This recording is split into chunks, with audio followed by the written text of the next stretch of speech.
Le silence avait toujours été présent dans leur histoire, mais jamais Baker n'en avait mesuré la véritable portée avant cet instant. Pendant des années, il l'avait accepté comme une conséquence naturelle de leur séparation, comme une distance inévitable entre deux êtres que la vie avait éloignés. Pourtant, face à Claudine, ce silence prenait soudain une dimension beaucoup plus lourde, presque écrasante, comme s'il dissimulait une vérité capable de remettre en cause tout ce qu'il croyait savoir. Tout avait commencé par une inquiétude diffuse, difficile à définir mais impossible à ignorer. L'absence de réponse de Claudine à ses appels avait éveillé en lui une tension inhabituelle, une sensation que quelque chose lui échappait. Baker n'était pas un homme sujet à l'angoisse, encore moins à l'improvisation émotionnelle, mais cette fois, il avait ressenti le besoin immédiat de la confronter. Lorsqu'il se rendit à son cabinet, ce n'était pas seulement pour obtenir des explications, mais pour mettre un terme à ce pressentiment qui grandissait en lui depuis trop longtemps. Au même moment, d'autres tensions se développaient ailleurs, dans une sphère plus discrète mais tout aussi fragile. En classe, Salomé semblait physiquement présente, mais son esprit dérivait loin de ce qui l'entourait. Elle ne prenait aucune note, ne réagissait pas aux sollicitations, et cette absence intérieure ne pouvait passer inaperçue pour ceux qui la connaissaient bien. Elle tentait de se maintenir dans une normalité apparente, mais ses gestes trahissaient une lutte intérieure qu'elle ne parvenait plus à contenir. Sabine observait cette situation avec attention, mais son esprit était lui-même occupé par une interrogation bien plus profonde. Depuis quelque temps, une idée s'était installée en elle, d'abord comme une simple intuition, puis comme une hypothèse de plus en plus insistante. Elle commençait à se demander si la séparation de ses parents ne trouvait pas son origine dans un événement bien plus ancien et plus complexe que ce qu'on lui avait toujours laissé entendre. Le nom d'Atlan, revenu récemment au centre de plusieurs discussions, semblait jouer un rôle clé dans cette histoire qu'elle ne comprenait pas encore totalement. Cette interrogation n'était pas anodine, car elle faisait écho à une tension latente entre Baker et Claudine, une tension qui n'avait jamais vraiment disparu malgré les années. Sabine percevait que ce conflit ne reposait pas uniquement sur des désaccords personnels, mais sur quelque chose de plus profond, de plus ancien, qui continuait à influencer leur relation sans jamais être clairement exprimé. Pendant ce temps, Noura évoluait dans un état d'esprit totalement différent, marqué par une confiance presque naïve dans la stabilité de son univers. Elle parlait avec enthousiasme de Pablo, de leurs projets communs autour de l'escalade, et de la manière dont cette expérience allait renforcer leur relation. Dans son esprit, tout était cohérent et rassurant, et elle ne percevait aucun signe de déséquilibre dans les liens qui l'entouraient. Cependant, cette perception reposait sur une méconnaissance totale de ce qui se jouait réellement autour d'elle. Elle ignorait notamment la complexité des sentiments de Salomé, et elle interprétait la distance de son amie comme une simple phase passagère, sans imaginer qu'elle pouvait être liée à une réalité bien plus délicate. C'est précisément cette réalité que Clara avait perçue avec lucidité. Présente lors du bivouac, elle avait observé des gestes, des regards et des silences qui ne laissaient place à aucun doute. Elle comprenait que Salomé éprouvait des sentiments pour Pablo, et que cette situation créait un déséquilibre dangereux au sein du groupe. Contrairement à Noura, Clara ne cherchait pas à simplifier les choses, mais à en saisir toute la complexité, consciente que certaines vérités, même non dites, finissent toujours par produire des conséquences. Salomé, quant à elle, s'efforçait de maintenir une apparence de normalité, mais cette tentative devenait de plus en plus fragile. Elle affirmait ne rencontrer aucun problème, attribuant son état à une simple fatigue, mais cette explication ne suffisait plus à masquer l'intensité de ce qu'elle ressentait. Elle se trouvait dans une position inconfortable, incapable de nier ses émotions, mais refusant d'en accepter les implications, notamment vis-à-vis de Noura. Parallèlement, Margot se retrouvait confrontée à des inquiétudes d'un autre ordre, liées à l'évolution d'une procédure judiciaire qu'elle jugeait de plus en plus risquée. L'idée d'organiser une confrontation entre Jérémy et un témoin lui semblait prématurée, voire dangereuse, car elle craignait que cette initiative ne fragilise davantage la défense de son client. Elle avait l'impression de perdre le contrôle d'une situation qui exigeait au contraire une maîtrise totale des enjeux. Johanna partageait en partie cette inquiétude, mais son analyse la conduisait à identifier une influence extérieure dans ses décisions. Elle soupçonnait que Claudine jouait un rôle indirect dans ces retournements de situation, estimant que ce type de stratégie ne pouvait être le fruit du hasard. Cette hypothèse renforçait l'idée que les événements en cours s'inscrivaient dans une dynamique plus large, où les actions individuelles étaient liées à des intérêts plus profonds. Toutefois, ces différentes tensions restaient secondaires face à ce qui se déroulait dans le cabinet de Claudine, où une confrontation décisive était en train de prendre forme. L'atmosphère y était particulièrement lourde, comme si le lieu lui-même portait le poids d'une vérité longtemps dissimulée. Claudine ne pouvait plus éviter ce moment, et elle savait que toute tentative de dissimulation serait désormais inutile. Baker, de son côté, ne cherchait plus seulement des explications, mais une vérité complète, sans omission ni détour. Son attitude traduisait une détermination nouvelle, nourrie par le sentiment d'avoir été tenu à l'écart d'un élément essentiel de sa propre histoire. Lorsque Claudine commença à parler, elle le fit avec une certaine retenue, consciente que ses paroles allaient modifier profondément la perception que Baker avait du passé. Elle évoqua les circonstances dans lesquelles tout avait basculé, en revenant sur un moment précis où Atlan avait pris l'initiative de transformer un conflit en menace directe. Elle expliqua que, pendant qu'elle menait ses propres recherches dans l'ordinateur de Baker, Atlan avait déjà anticipé ses actions et mis en place un plan destiné à la contraindre. Ce plan reposait sur un élément central, à la fois simple et redoutablement efficace, Sabine. À la sortie du lycée, sans qu'aucun signe avant-coureur ne permette de l'anticiper, Sabine avait été enlevée.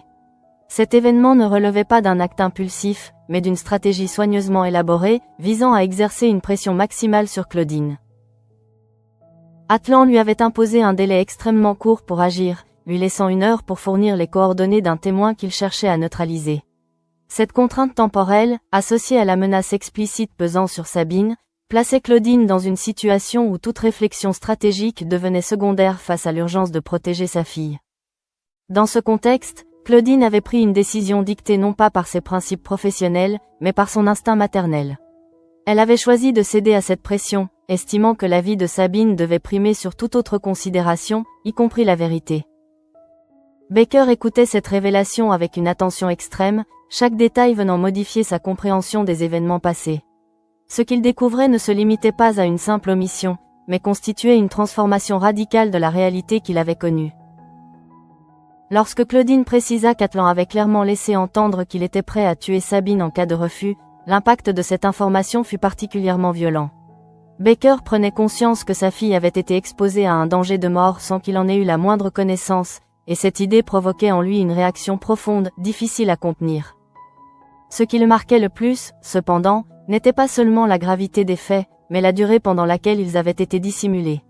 Le silence de Claudine, qu'il avait longtemps interprété comme une forme de distance émotionnelle, apparaissait désormais comme un élément déterminant dans la destruction progressive de leur relation. Lorsqu'il exprima enfin son ressenti, il ne chercha pas à dramatiser la situation par des éclats de voix ou des réactions excessives. Son discours se concentra sur les conséquences du silence et du mensonge, qu'il considérait comme les véritables responsables de la rupture qui s'était installée entre eux. Il soulignait ainsi que l'absence de vérité avait non seulement empêché toute compréhension mutuelle, mais avait également créé une fracture durable, dont les effets se faisaient encore sentir des années plus tard. Dans cet échange, il ne s'agissait plus seulement de revenir sur un événement passé, mais de constater les conséquences concrètes de décisions prises dans l'urgence et maintenues dans le temps. Baker réalisait qu'il avait été privé d'une partie essentielle de son rôle de père, tandis que Claudine comprenait que son choix, bien qu'animé par la volonté de protéger, avait contribué à instaurer une distance irréversible. Pendant que cette vérité éclatait enfin, les autres intrigues continuaient d'évoluer, chacune suivant sa propre logique, sans encore mesurer l'impact de cette révélation. Pourtant, une chose était déjà certaine, l'équilibre fragile qui existait jusque-là venait d'être profondément modifié. Et désormais, aucun retour en arrière ne semblait possible. La révélation de Claudine continuait de résonner dans l'esprit de Baker bien au-delà des mots eux-mêmes, comme une onde lente qui se propageait dans toutes les strates de sa mémoire et de ses certitudes. Il ne s'agissait plus seulement d'un événement isolé, mais d'un point de bascule capable de reconfigurer entièrement sa perception du passé, notamment en ce qui concernait les décisions qu'il avait prises, les jugements qu'il avait formulés et les distances qu'il avait installées sans en comprendre la véritable origine.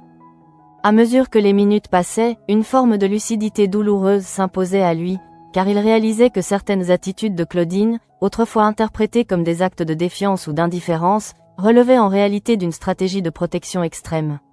Cette prise de conscience ne suffisait pourtant pas à apaiser sa colère, car elle s'accompagnait d'un sentiment d'exclusion particulièrement difficile à accepter. Il avait été tenu à l'écart d'un danger qui concernait directement sa propre fille, et cette mise à distance involontaire remettait en cause son rôle de père de manière profonde. Dans le même temps, Claudine se trouvait confrontée à une autre forme de tension, liée non plus à la nécessité de dissimuler, mais à celle d'assumer les conséquences de son silence. Pendant des années, elle avait construit un équilibre fragile autour de cette décision, en tentant de convaincre son entourage et elle-même que ce choix avait été le seul possible dans les circonstances.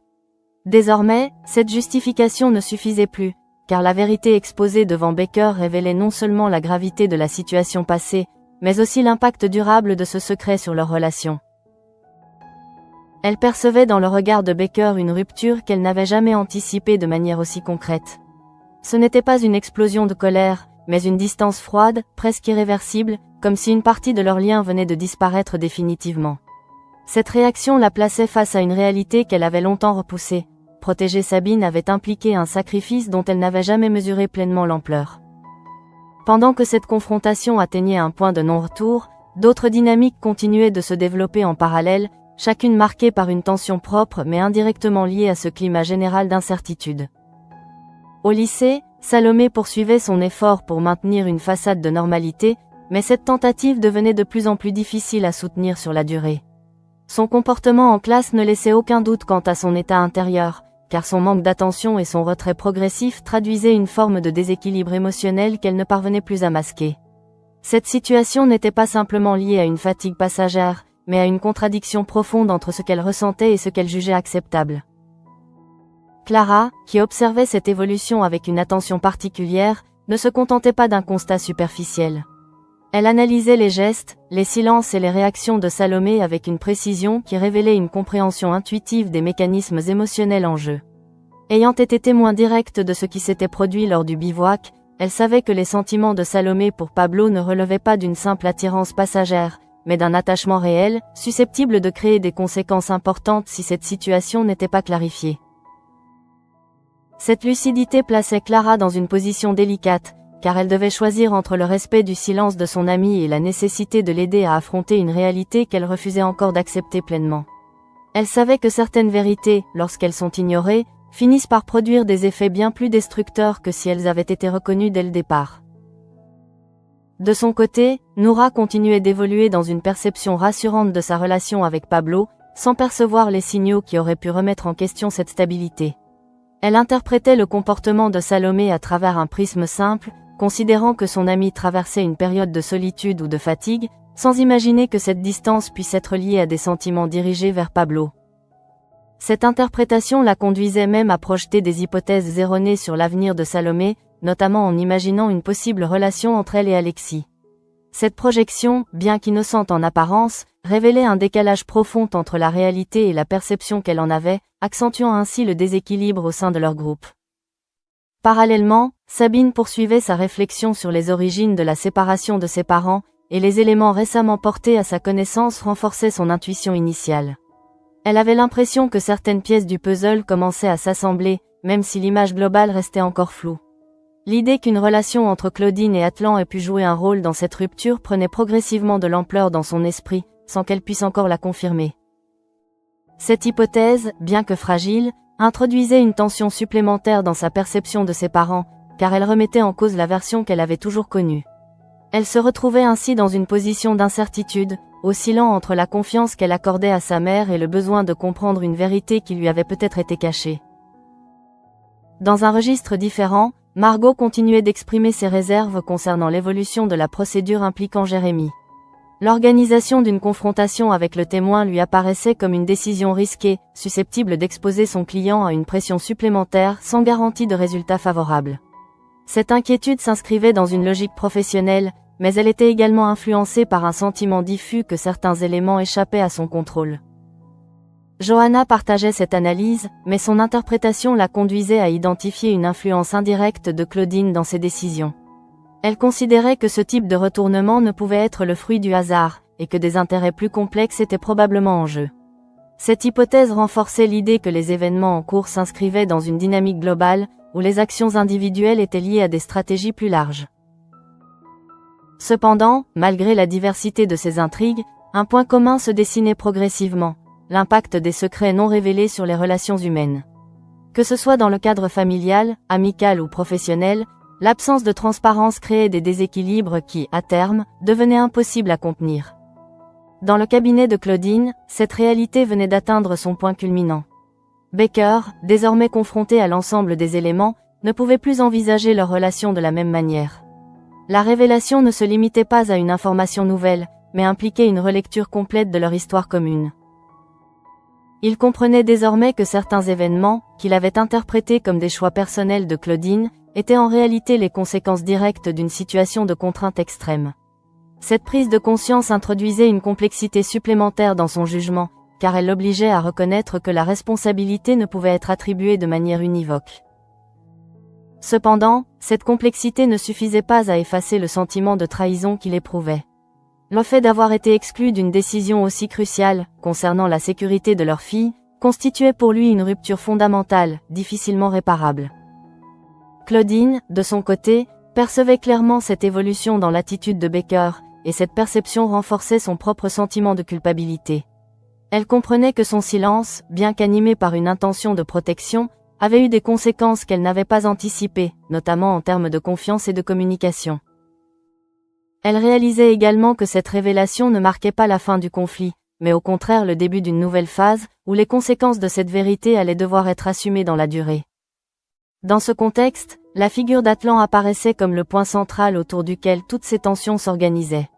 Son action passée ne se limitait pas à un acte isolé, mais constituait un élément structurant des relations actuelles, influençant encore les comportements et les perceptions de chacun. Le fait qu'il ait été prêt à aller jusqu'à menacer la vie de Sabine introduisait une dimension particulièrement grave, qui dépassait le cadre d'un simple conflit pour entrer dans celui d'une violence extrême.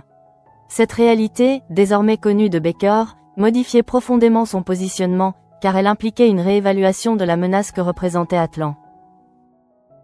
Alors que la journée avançait, les différentes intrigues continuaient d'évoluer, chacune suivant sa propre trajectoire, mais toutes marquées par une tension croissante. Les relations se fragilisaient, les perceptions se modifiaient, et les secrets, longtemps contenus, commençaient à émerger de manière irréversible. Dans ce contexte, il devenait évident que la révélation de Claudine ne constituait pas un simple épisode isolé, mais un élément déclencheur, susceptible d'influencer l'ensemble des dynamiques en cours. Et tandis que chacun poursuivait son chemin, avec ses doutes et ses certitudes, une question restait en suspens, prête à ressurgir à tout moment, jusqu'où les conséquences de ce passé allaient-elles se propager dans le présent ? La vérité révélée par Claudine ne cessait de produire des effets bien au-delà du cabinet où elle avait été prononcée, comme si chaque mot avait déclenché une réaction en chaîne invisible mais irréversible. Baker, en quittant les lieux, ne retrouvait pas immédiatement la maîtrise qui le caractérisait habituellement, car il devait désormais composer avec une réalité qui bouleversait non seulement son passé, mais également sa perception du présent. Il avançait avec cette sensation persistante que tout ce qu'il croyait solide reposait en réalité sur des fondations fragiles, construites à partir d'informations incomplètes.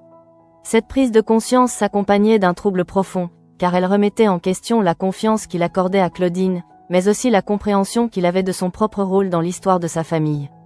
L'idée que Sabine ait été en danger de mort sans qu'il en ait eu connaissance s'imposait à lui avec une intensité croissante, rendant toute tentative de mise à distance émotionnelle particulièrement difficile. Dans le même temps, Claudine restait seule face aux conséquences immédiates de son aveu, et cette solitude prenait une dimension nouvelle. Elle n'avait plus la possibilité de se réfugier dans le silence ou dans une version atténuée des faits, car tout avait été exposé avec une clarté qui ne laissait place à aucune ambiguïté. Elle percevait désormais que la vérité, qu'elle avait si longtemps contenue, n'apportait pas de soulagement, mais ouvrait au contraire une phase plus complexe encore, marquée par la nécessité de reconstruire un lien profondément altéré.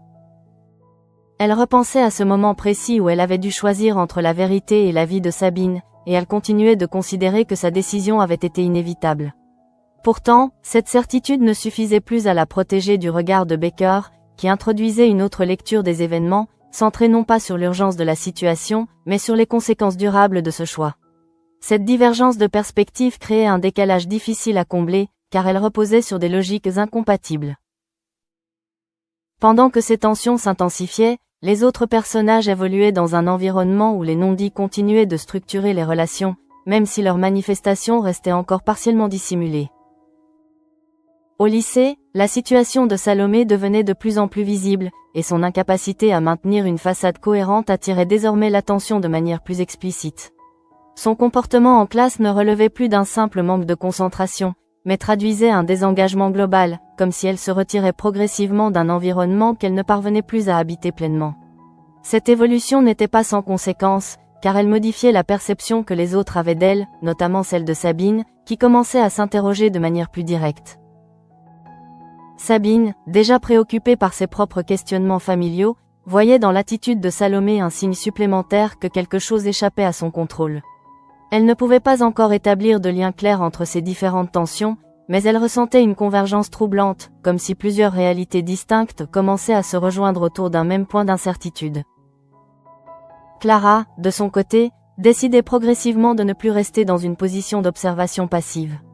Sa compréhension des sentiments de Salomé pour Pablo l'amenait à considérer qu'un dialogue devenait nécessaire, non pas pour juger ou imposer une solution, mais pour éviter que la situation ne se dégrade davantage. Elle savait que le silence de Salomé, s'il persistait, risquait d'avoir des conséquences sur l'ensemble du groupe, en particulier sur Noura, qui restait totalement étrangère à cette réalité. Lorsqu'elle aborda le sujet avec Salomé, elle le fit avec une prudence mesurée, consciente de la fragilité de son interlocutrice. Elle évoqua ce qu'elle avait vu lors du bivouac, non pas comme une accusation, mais comme un constat, cherchant à ouvrir un espace de parole plutôt qu'à provoquer une réaction défensive. Cette approche révélait une maturité particulière, car elle tenait compte à la fois de la complexité des sentiments en jeu et des conséquences potentielles de leur révélation. Salomé, confrontée à cette lucidité, ne pouvait plus se réfugier dans le déni complet, même si elle continuait de minimiser ce qu'elle ressentait. Elle insistait sur le fait qu'aucune action concrète n'avait eu lieu entre elle et Pablo, comme si cette précision pouvait suffire à neutraliser la réalité de ses émotions. Pourtant, cette distinction ne changeait rien au fond du problème, car ce qui était en jeu ne relevait pas uniquement des actes, mais de l'intensité d'un attachement qu'elle ne parvenait plus à ignorer. Clara, sans insister de manière excessive, laissait entendre qu'elle restait disponible si Salomé souhaitait se confier davantage, introduisant ainsi une possibilité de dialogue sans la rendre obligatoire. Cette posture équilibrée permettait de maintenir un lien sans accentuer la pression, ce qui constituait en soi une forme de soutien adapté à la situation. Pendant ce temps, Noura poursuivait ses interactions avec Pablo dans une dynamique qui ne laissait apparaître aucun signe de tension. Elle exprimait ouvertement sa satisfaction concernant leur relation et projetait même des scénarios futurs avec une certaine spontanéité.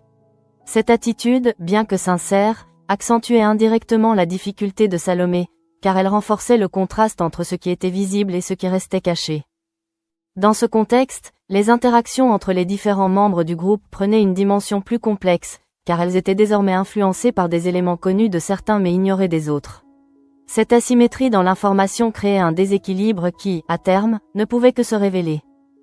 Parallèlement, Sabine poursuivait son exploration du passé de ses parents avec une détermination croissante. Les éléments qu'elle avait récemment découverts, combinés à son intuition initiale, l'amenaient à envisager des hypothèses qu'elle n'aurait pas formulées auparavant. L'idée d'une relation entre Claudine et Atlan, notamment, prenait une place de plus en plus importante dans son raisonnement, même si elle ne disposait pas encore de preuves concrètes. Cette hypothèse introduisait une tension supplémentaire dans sa relation avec Claudine, car elle impliquait la possibilité que certaines informations lui aient été volontairement cachées. Elle se retrouvait ainsi dans une position délicate, partagée entre le besoin de préserver un lien familial et celui de comprendre une vérité qui lui échappait encore. Dans le domaine professionnel, Margot continuait de s'inquiéter des conséquences de la confrontation prévue entre Jérémy et le témoin, estimant que cette initiative comportait des risques importants pour la défense de son client. Elle analysait la situation avec rigueur, cherchant à anticiper les effets possibles de cette décision, mais elle avait le sentiment que certains paramètres échappaient à son contrôle. Johanna, en observant cette évolution, renforçait son hypothèse d'une influence indirecte de Claudine, considérant que les décisions en cours ne pouvaient être totalement indépendantes de son intervention. Cette analyse, bien que partielle, contribuait à maintenir un climat de suspicion autour de Claudine, même après les révélations qu'elle venait de faire. Cependant, l'élément central restait la prise de conscience progressive de Becker, qui continuait d'évoluer dans une réflexion intérieure complexe. Il revisualisait les événements passés à la lumière des informations nouvelles, cherchant à comprendre comment une situation d'une telle gravité avait pu lui échapper complètement. Cette démarche l'amenait à reconsidérer certaines de ses décisions, notamment celles qui avaient contribué à éloigner Claudine sans qu'il en comprenne réellement les raisons. Cette relecture du passé introduisait une forme de remise en question personnelle, car il réalisait que son jugement avait été basé sur une perception incomplète de la réalité. Toutefois, cette prise de conscience ne suffisait pas à atténuer le sentiment de rupture, car elle s'accompagnait d'une frustration liée à l'impossibilité de revenir en arrière. Claudine, de son côté, comprenait que cette phase d'introspection chez Becker était nécessaire, mais elle percevait également qu'elle risquait de renforcer la distance entre eux. Elle savait que la reconstruction d'un lien de confiance nécessiterait du temps, mais elle n'était pas certaine que ce temps suffirait à effacer les conséquences de son silence. Dans ce contexte, la figure d'Atlan continuait de jouer un rôle structurant, même en son absence. Son action passée, notamment l'enlèvement de Sabine et la menace explicite qui l'accompagnait, constituait un point de référence incontournable pour comprendre les tensions actuelles. Il apparaissait comme un élément perturbateur dont les effets se prolongeaient bien au-delà de l'événement initial. Alors que les différentes intrigues poursuivaient leur évolution, une dynamique commune se dessinait de manière de plus en plus claire, la confrontation entre ce qui avait été caché et ce qui devait désormais être assumé. Cette dynamique ne concernait pas uniquement Baker et Claudine, mais s'étendait à l'ensemble des personnages, chacun étant confronté, à son niveau, à des vérités qu'il ne pouvait plus ignorer. Ainsi, tandis que certains tentaient encore de maintenir des apparences, d'autres commençaient à accepter l'idée que le silence ne pouvait plus constituer une solution durable. Cette transition, encore incomplète, annonçait une phase de transformation où les relations seraient nécessairement redéfinies. Et dans cet équilibre instable, chaque décision, chaque parole, chaque silence allait désormais avoir un impact déterminant sur la suite des événements. La tension née de la révélation de Claudine ne cessait de s'étendre, influençant progressivement les comportements et les décisions de chacun, même dans des contextes où elle n'était pas directement évoquée. Baker, désormais confronté à une réalité qu'il ne pouvait plus ignorer, continuait d'avancer dans une forme de réflexion intérieure particulièrement dense, où se mêlaient analyse, remise en question et une colère contenue qui ne trouvait pas encore d'issue claire. Il ne cherchait pas à réagir immédiatement, car son esprit s'efforçait d'organiser les éléments nouveaux dans une structure cohérente, mais cette démarche intellectuelle ne parvenait pas à neutraliser l'impact émotionnel de ce qu'il venait d'apprendre. L'image de Sabine, adolescente, vulnérable et exposée à une menace mortelle, s'imposait à lui avec une force persistante, et cette représentation rendait toute tentative de distanciation particulièrement fragile. Dans cette reconfiguration de ses pensées, Baker revenait sans cesse à un point central, le moment où Claudine avait choisi de ne rien dire. Il comprenait désormais les circonstances qui avaient conduit à ce choix, mais cette compréhension ne suffisait pas à combler le vide laissé par des années de silence. Ce vide prenait la forme d'une absence de partage, d'une exclusion involontaire mais réelle qui avait redéfini leur relation sans qu'il en ait conscience. Claudine, quant à elle, évoluait dans une phase où l'anticipation des conséquences prenait le pas sur la gestion du secret lui-même.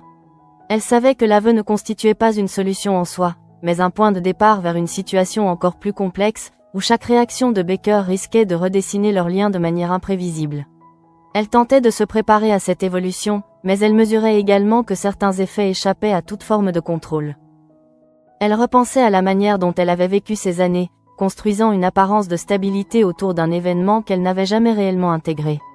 Le choix qu'elle avait fait, bien qu'orienté vers la protection de Sabine, avait progressivement généré une distance avec Baker, distance qu'elle avait interprétée comme inévitable, sans percevoir qu'elle en constituait elle-même l'origine principale. Pendant ce temps, les dynamiques au sein du groupe de jeunes continuaient d'évoluer, et les tensions latentes commençaient à se manifester de manière plus visible.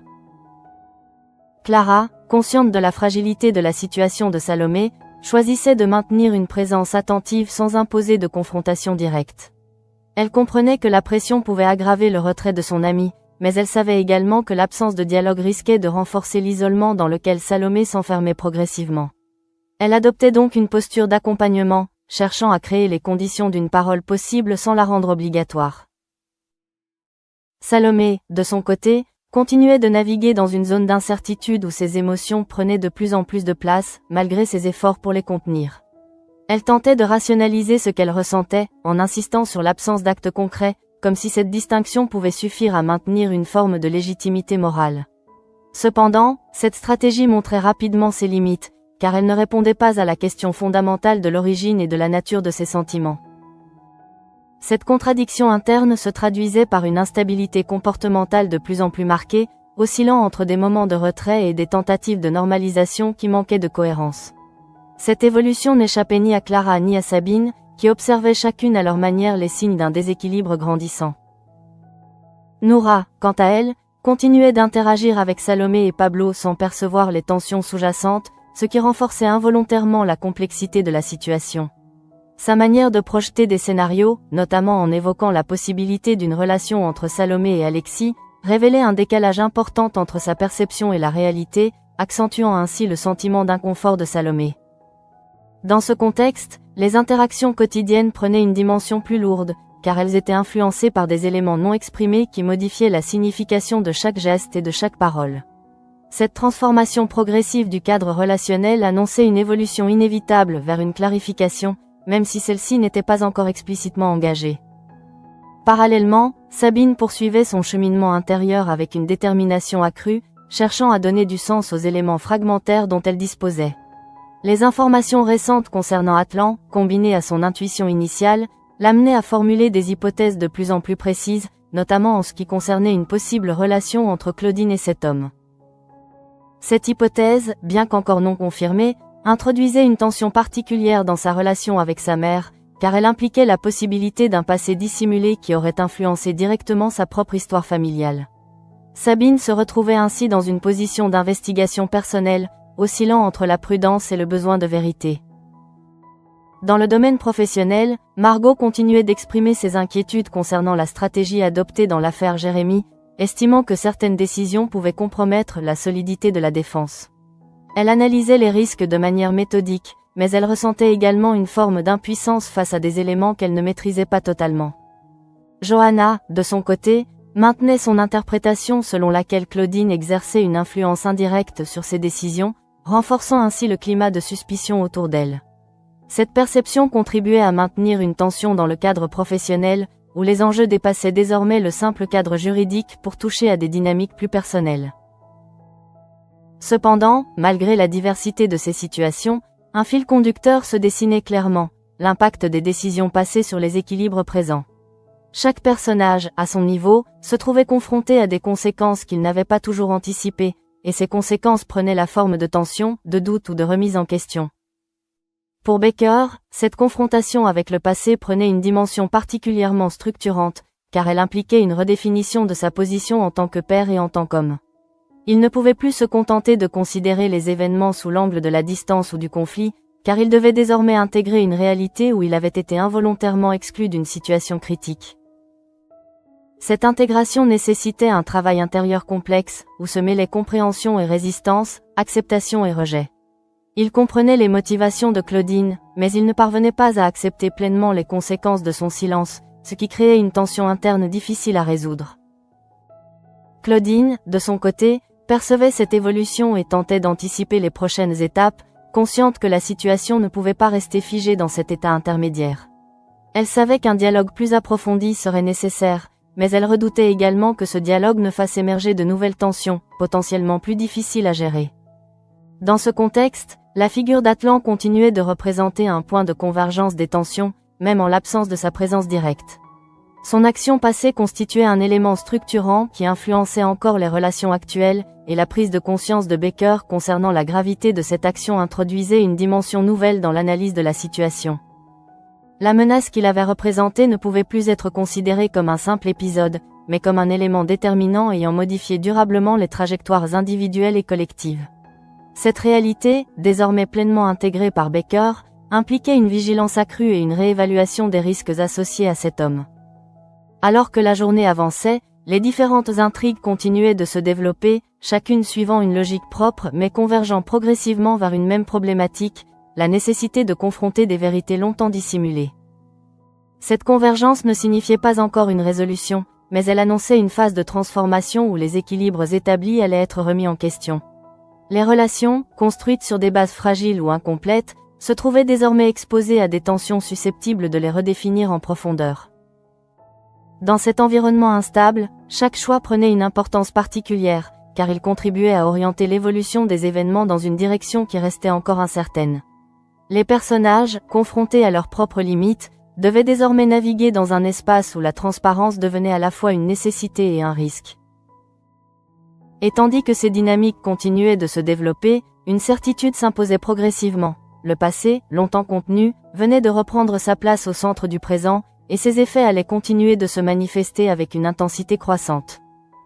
À mesure que les révélations continuaient de produire leurs effets, une forme de tension diffuse s'installait durablement dans l'ensemble des relations, comme si chaque personnage évoluait désormais dans un espace légèrement décalé par rapport à ce qu'il croyait être la réalité.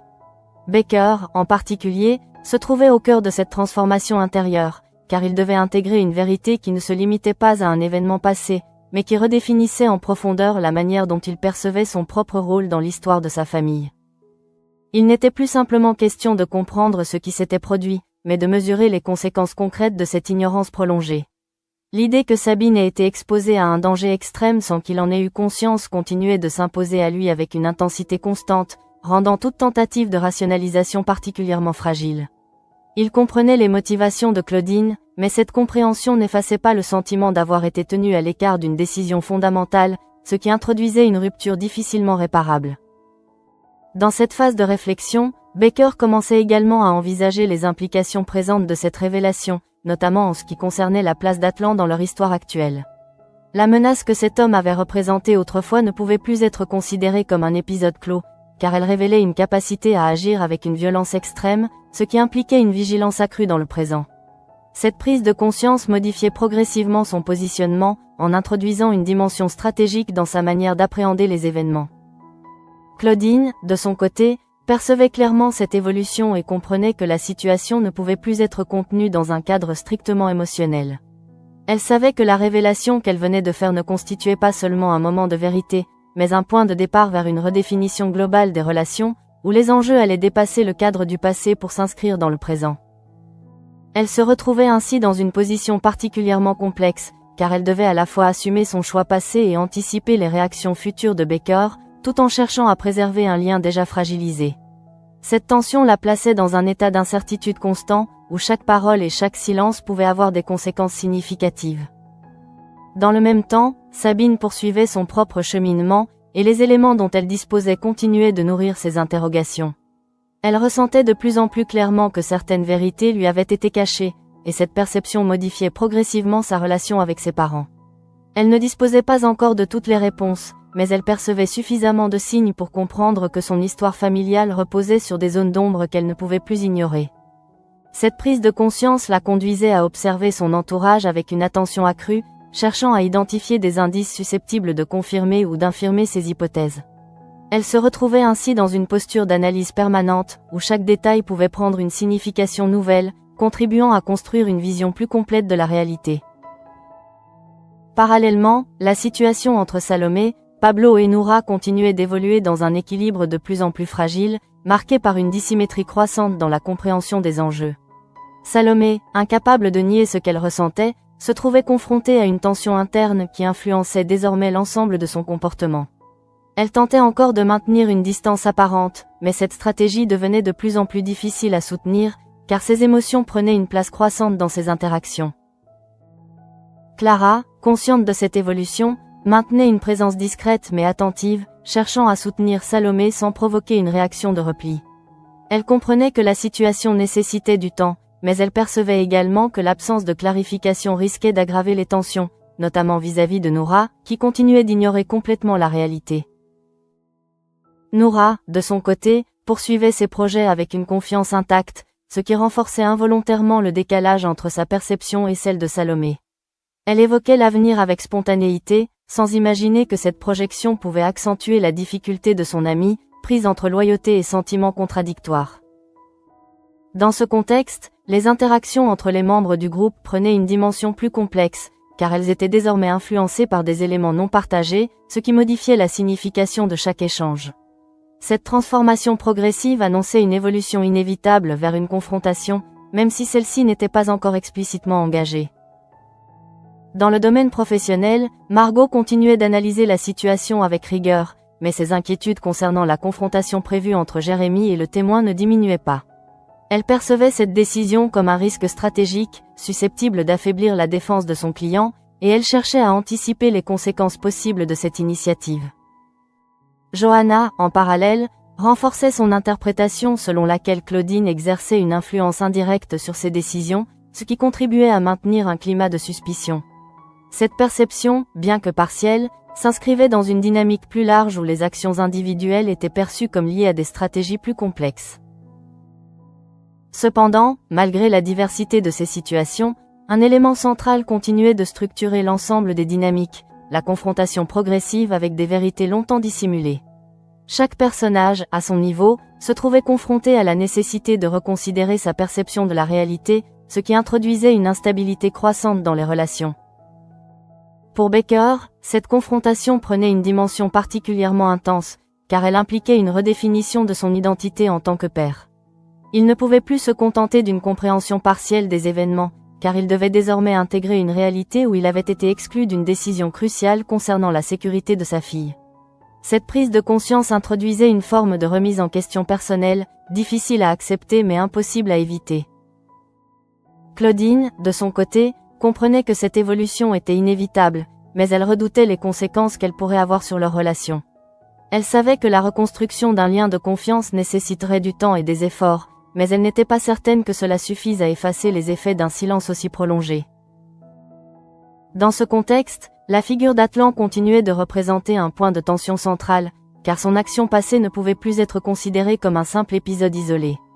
Elle constituait un élément structurant qui influençait encore les relations actuelles, et la prise de conscience de Baker concernant la gravité de cette action introduisait une dimension nouvelle dans l'analyse de la situation. Alors que les différentes intrigues poursuivaient leur évolution, une dynamique commune se dessinait de manière de plus en plus nette, l'impossibilité de maintenir des équilibres fondés sur des informations incomplètes. Cette dynamique annonçait une phase de transformation où les relations allaient être redéfinies en fonction de vérités désormais impossibles à ignorer. Dans cet environnement en mutation, chaque décision prenait une importance accrue, car elle contribuait à orienter l'évolution des événements dans une direction encore incertaine. Les personnages, confrontés à leurs propres limites, devaient désormais naviguer dans un espace où la transparence devenait à la fois une nécessité et un risque. Et tandis que cette tension continuait de croître, une question persistait, prête à s'imposer avec une force nouvelle. Comment reconstruire lorsque la vérité, au lieu de réparer, révèle l'étendue des fractures déjà existantes ? La progression des événements atteignait désormais un point où les tensions accumulées ne pouvaient plus être contenues dans des espaces séparés, car elles commençaient à se croiser, à s'influencer mutuellement et à créer une dynamique globale marquée par une instabilité croissante. Baker, au centre de cette évolution, poursuivait son cheminement intérieur avec une intensité qui ne diminuait pas, car chaque nouvelle réflexion semblait ouvrir une perspective supplémentaire sur ce qu'il venait de découvrir. Il ne s'agissait plus seulement d'accepter une vérité difficile, mais de redéfinir une position face à cette vérité, en intégrant ses implications dans le présent. L'image de Sabine, telle qu'elle avait été décrite par Claudine, continuait de s'imposer à lui, non pas comme un souvenir lointain, mais comme une réalité vivante qui venait interroger son rôle et ses responsabilités. Cette persistance témoignait de la profondeur de l'impact, car elle empêchait toute forme de distanciation, obligeant Baker à rester en prise directe avec ce qu'il ressentait. Dans cette réflexion, une dimension nouvelle apparaissait progressivement, liée à la nécessité d'agir plutôt que de simplement comprendre. La révélation concernant Atlan ne pouvait pas rester sans conséquence, car elle impliquait une réévaluation de la menace qu'il représentait, même des années après les faits. Baker ne pouvait ignorer qu'un individu capable d'un tel acte conservait une part d'imprévisibilité, et cette idée introduisait une vigilance accrue dans sa manière d'appréhender les événements à venir. Claudine, de son côté, percevait ce changement et comprenait que la situation entrait dans une phase où les enjeux allaient dépasser le cadre du passé. Elle savait que son aveu avait ouvert une porte qu'il n'était plus possible de refermer, et que cette ouverture allait entraîner des conséquences qu'elle ne pouvait pas entièrement anticiper. Elle devait désormais composer avec une réalité où la transparence devenait une nécessité, même si cette transparence comportait des risques. Elle prenait conscience que le silence, qui avait longtemps constitué une forme de protection, ne pouvait plus jouer ce rôle, car il avait lui-même contribué à créer les fractures qu'elle cherchait à éviter. Cette prise de conscience introduisait une forme de responsabilité nouvelle, centrée non plus sur la gestion d'un secret, mais sur la reconstruction d'un lien profondément altéré. Sabine, quant à elle, poursuivait son propre cheminement avec une détermination qui ne cessait de s'affirmer. Les éléments qu'elle avait perçus, combinés à son intuition, l'amenaient à considérer que la vérité sur son passé familial ne pouvait plus rester dans l'ombre. Elle ne disposait pas encore de toutes les réponses, mais elle ressentait avec de plus en plus de clarté que certaines explications lui avaient été refusées, et que cette absence de transparence avait influencé sa perception de ses parents. Cette évolution la conduisait à adopter une posture plus active, orientée vers la recherche de sens, même si cette démarche impliquait de remettre en question des certitudes anciennes. Elle comprenait que la vérité pouvait être difficile à accepter, mais elle percevait également que son absence créait un déséquilibre qu'elle ne pouvait plus ignorer. Dans le même temps, la situation entre Salomé, Pablo et Noura continuaient de se développer dans un climat où la tension devenait de plus en plus perceptible, même si elle n'était pas encore explicitement formulée. Salomé, confrontée à ses propres émotions, se trouvait dans une position de plus en plus inconfortable, car elle ne parvenait ni à les nier ni à les assumer pleinement. Cette ambivalence influençait l'ensemble de son comportement, créant une instabilité qui ne pouvait passer inaperçue pour ceux qui l'entouraient. Clara, toujours attentive, maintenait une présence discrète mais constante, consciente que la situation nécessitait un équilibre délicat entre soutien et respect du rythme de Salomé.